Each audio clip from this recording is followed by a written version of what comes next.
Waduh, udah tua tapi tetap aja masih semangat jualan. Ini loh guys, lontong sayur Mak Rukinah. Mak Rukinah ini buka dari jam 5 pagi sampai habis. Dia jualan di pasar Ngaglik, Kota Kediri. Nah, harga satu porsi lontong sayurnya itu cuma Rp5.000. Kalian udah dapetin lontong sebanyak ini sama sayurnya super pedes, terus ditambahin sama bubuk-bubuk kayak gini.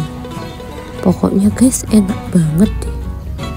Bantu larisin juga ya guys, karena maknya kasihan nih jualannya di pinggir jalan kayak gini. Hati-hati ya mak, nanti kalau ada pengendara tuh mepet-mepet ya mereka. Pokoknya semangat terus mak, semoga dagangannya laris manis. Yuk teman-teman, bantu larisin yuk.